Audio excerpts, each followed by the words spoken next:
السلام علیکم ورحمۃ اللہ وبرکاتہ۔ یہ ہے علم و نور، ایک ایسا سفر جہاں الفاظ نہیں احساس بولتے ہیں۔ آج ہم ایک ایسی حقیقت سننے جا رہے ہیں جو تم روز دہراتے ہو مگر کبھی سنتے نہیں۔ کیا کبھی سوچا ہے کہ جب تم نماز میں سورۃ الفاتحہ پڑھتے ہو تو تم صرف اللہ سے بات نہیں کر رہے ہوتے بلکہ اس لمحے اللہ خود تمہیں جواب دے رہا ہوتا ہے؟ ہاں، وہی سورۃ الفاتحہ جسے تم بچپن سے پڑھتے آئے ہو، جسے تم نے زبانی یاد کیا، مگر آج ہم اس سورت کو دل سے سنیں گے۔ ہم وہ کلام سنیں گے جو عرش سے تمہارے دل تک پہنچتا ہے۔ جب تم کہتے ہو الحمدللہ رب العالمین تو زمین پر تمہاری زبان حرکت کرتی ہے اور عرش الہی سے ندا آتی ہے، حمدنی عبدی، میرے بندے نے میری حمد کی۔ یہ وہ مکالمہ ہے جو تمہاری روح اور تمہارے رب کے درمیان ہوتا ہے، مگر ہم میں سے کتنے ہیں جو نماز میں یہ مکالمہ محسوس کرتے ہیں؟ ہم پڑھتے ہیں جلدی میں، بے دھیانی میں، جیسے کوئی رسم ہو، جیسے کوئی فرض ادا کرنا ہو، مگر اگر دل سے سنو تو تمہیں محسوس ہوگا کہ اللہ تم سے کہہ رہا ہے، میں تمہیں سن رہا ہوں، میں تمہیں جواب دے رہا ہوں۔ یہ کوئی عام صورت نہیں، یہ وہ دروازہ ہے جس سے تمہاری ہر دعا، ہر فریاد، ہر خاموشی اللہ تک پہنچتی ہے۔ آج کی اس ویڈیو میں ہم ایک ایک آیت کو اس طرح سنیں گے جیسے وہ اللہ کا جواب ہو جو تمہارے دل کی گہرائیوں تک اترتا ہے۔ اور یاد رکھو، جب بندہ اپنے رب سے سچی گفتگو کرتا ہے تو زمین خاموش ہو جاتی ہے، وقت ٹھہر جاتا ہے اور صرف ایک صدا رہ جاتی ہے، میں تمہیں سن رہا ہوں میرے بندے۔ اب آؤ، دل کو خاموش کر کے، روح کو جھکا کر ہم سنتے ہیں سورۃ الفاتحہ کا وہ مکالمہ جو تم سے روز ہوتا ہے مگر تم نے آج تک نہیں سنا۔ جب بندہ اپنے رب کے سامنے کھڑا ہوتا ہے تو وہ صرف الفاظ نہیں پڑھتا بلکہ ایک مکالمہ کرتا ہے، ایک ایسا مکالمہ جو روح اور رب کے درمیان ہوتا ہے، خاموش مگر سنائی دینے والا۔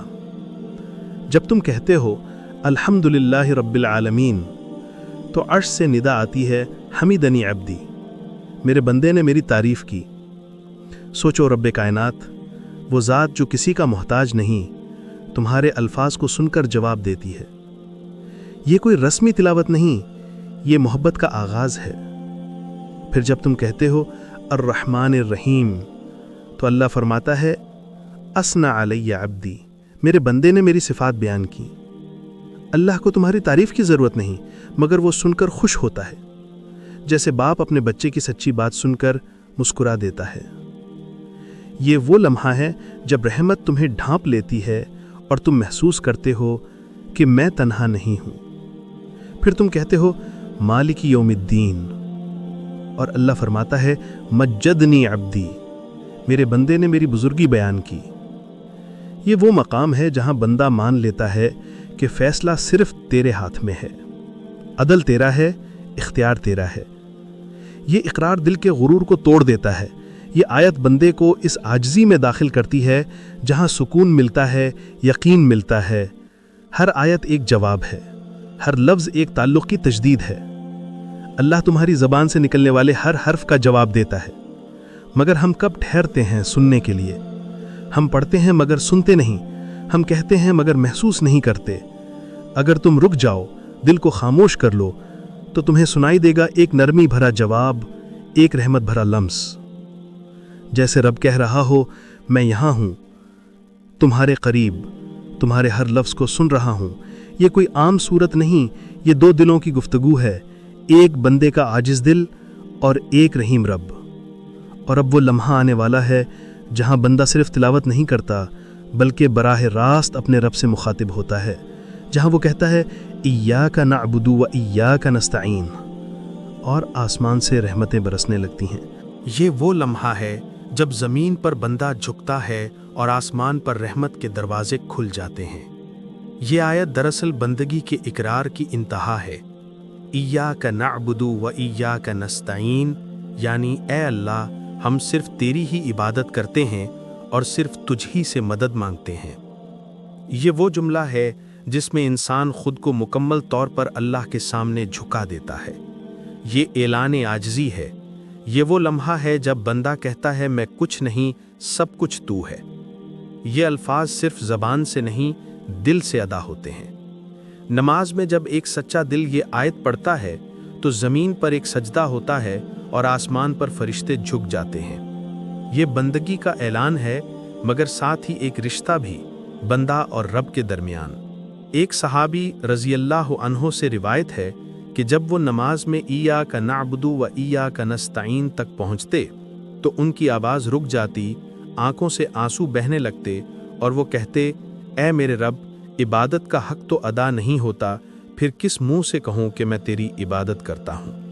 یہی تو بندگی ہے، اپنے نہ ہونے کا اقرار اور اس کے ہونے کا یقین۔ عبادت صرف تسبیح یا سجدے کا نام نہیں، یہ اس کیفیت کا نام ہے جہاں دل تسلیم کر لیتا ہے کہ زندگی کا کنٹرول میرے ہاتھ میں نہیں، میں کمزور ہوں مگر میرا رب قوی ہے۔ ایاک نعبد یعنی ہم صرف تیری ہی عبادت کرتے ہیں۔ یہ الفاظ انسان کو بتاتے ہیں کہ سجدہ صرف ایک کے لیے ہے، نہ دنیا کے لیے، نہ خواہش کے لیے، نہ کسی طاقت کے لیے۔ وَإِيَّاكَ نَسْتَعِينُ ہم صرف تجھ ہی سے مدد مانگتے ہیں۔ یہ وہ لمحہ ہے جب انسان سب سہارے چھوڑ دیتا ہے اور صرف ایک در پر کھڑا رہ جاتا ہے۔ یہ اعلان ہے کہ مدد انسانوں سے نہیں، اللہ سے ملتی ہے۔ یہی ایمان کا مرکز ہے۔ بندہ جھکتا ہے اور رب سن لیتا ہے۔ یہ آیت دراصل بندگی کی روح ہے۔ عبادت تکرار نہیں، پہچان ہے۔ جو ایاک نعبد کو سمجھ گیا وہ جان گیا کہ اللہ کے بغیر کچھ بھی نہیں۔ اور اب بندہ دعا مانگتا ہے اور اللہ خود اسے راستہ دکھاتا ہے۔ یہ دعا نہیں، یہ ایک پکار ہے، جیسے بچہ اپنے باپ سے کہتا ہے مجھے گم نہ ہونے دینا۔ اہدنا الصراط المستقیم، اے اللہ ہمیں سیدھا راستہ چلا۔ یہ الفاظ بندے کی زبان سے نہیں، دل کے اندر سے نکلتے ہیں۔ یہ اس دل کی صدا ہے جو تھک چکا ہے، جو دنیا کے شور میں گم ہو گیا ہے اور اب اپنے رب کو پکار رہا ہے۔ جب انسان ساری کوششیں کر کے بھی سکون نہیں پاتا، جب زندگی کی راہیں ایک دھند میں چھپ جاتی ہیں، تب یہی آیت لبوں پر آتی ہے، اہدنا الصراط المستقیم، اے میرے رب مجھے سیدھا راستہ دکھا، مجھے خود تک پہنچا دے۔ یہ آیت دراصل بندگی کی روح کی سب سے گہری صدا ہے۔ یہ وہ مقام ہے جہاں انسان اپنی عقل، اپنی طاقت اور اپنے منصوبے سب چھوڑ دیتا ہے اور دل سے کہتا ہے، اے رب میں نہیں جانتا، تو جانتا ہے۔ نبی محمد صلی اللہ علیہ وسلم راتوں کو اٹھ کر روتے تھے، ان کی آنکھوں سے آنسو بہہ جاتے اور وہ بار بار یہی عرض کرتے، صراط المستقیم۔ یہی وہ کیفیت ہے جہاں بندہ گر کر اٹھتا ہے، مگر اب اپنے بل پر نہیں، اللہ کے سہارے پر۔ یہ دعا اعلان کمزوری نہیں، یقین کی سب سے بڑی طاقت ہے۔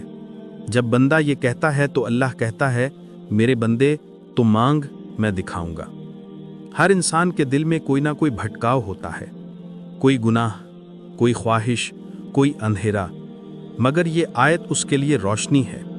یہ وہ لمحہ ہے جب انسان کا دل خود کہتا ہے، اے رب مجھے بھٹکنے نہ دینا، مجھے اپنی طرف لے چل جہاں تو راضی ہو جائے۔ اور یاد رکھو، اللہ اپنے بندے کو کبھی اکیلا نہیں چھوڑتا۔ وہ اسے دو راستے سمجھاتا ہے، ایک جو روشنی کی طرف جاتا ہے، دوسرا جو اندھیرے میں کھو جاتا ہے۔ یہاں فیصلہ ہوتا ہے، تم ان کے راستے پر چلو گے جنہیں اللہ نے نوازا، یا ان پر جن پر اس کا غضب ہوا۔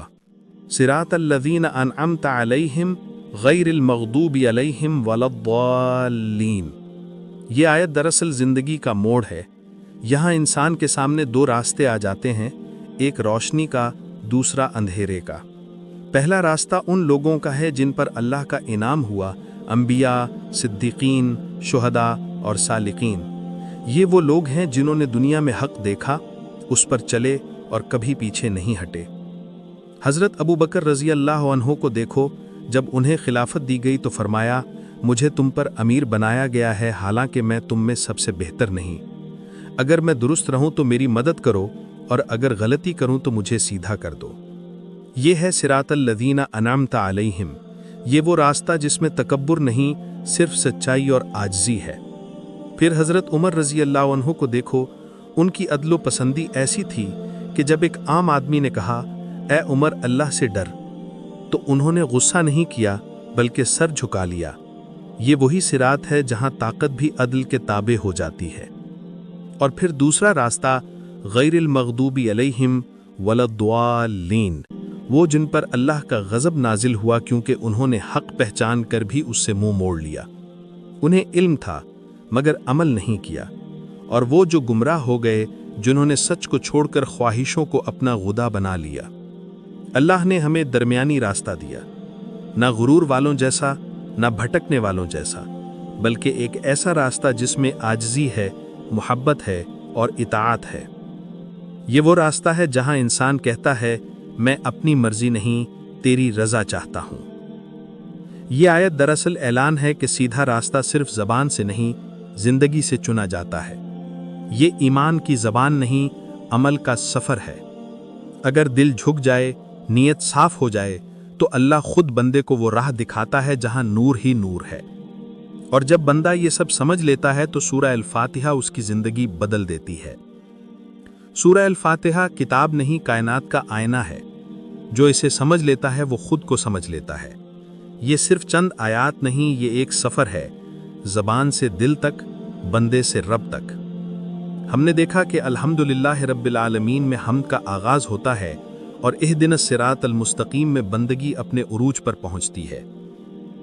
ہر آیت بندے اور اللہ کے درمیان ایک مکالمہ ہے، ایک رشتہ ہے جو دنیا کی ہر زبان سے بلند ہے۔ نبی محمد صلی اللہ علیہ وسلم نے فرمایا، اللہ تعالیٰ نے نہ تورات میں، نہ انجیل میں اور نہ ہی زبور میں ایسی سورت نازل کی جیسے سورہ الفاتحہ۔ یہ 7 آیات کی عظیم سورت ہے اور مجھے دی گئی ہے۔ یہ وہ سورت ہے جو نماز کی روح ہے، جو ہر دعا کی جڑ ہے، جو ہر دل کے زخم کا مرہم ہے۔ یہ وہ کلام ہے جو بندے کو اپنے خالق سے ملا دیتا ہے۔ سو جب تم اگلی بار سورہ الفاتحہ پڑھو تو یوں پڑھنا جیسے تم اللہ سے بات کر رہے ہو اور وہ تمہیں سن رہا ہے۔ یوں پڑھنا جیسے تم اپنے دل کا دروازہ کھول رہے ہو اور رب خود تمہیں جواب دے رہا ہے۔ یہی ایمان کا آغاز ہے کہ تم جانو وہ تمہیں سن رہا ہے، اور جب یہ یقین دل میں اتر جائے تو تمہاری نماز بدل جاتی ہے، تمہاری دعا بدل جاتی ہے اور تمہاری زندگی بدل جاتی ہے۔ یہی سورہ الفاتحہ کا معجزہ ہے، ایک ایسی گفتگو جو بندے کو رب کے قریب کر دیتی ہے، ایک ایسی روشنی جو اندھیروں میں راستہ بنا دیتی ہے، ایک اور روح کو چھو لینے والی گفتگو۔ اگر تم نے دل سے سنا ہے تو یہ صرف الفاظ نہیں تھے، یہ تمہارے اور اللہ کے درمیان ایک پیغام تھا۔ اگلی بار جب تم قرآن کھولو تو یاد رکھو وہ تم سے بات کرنے والا ہے۔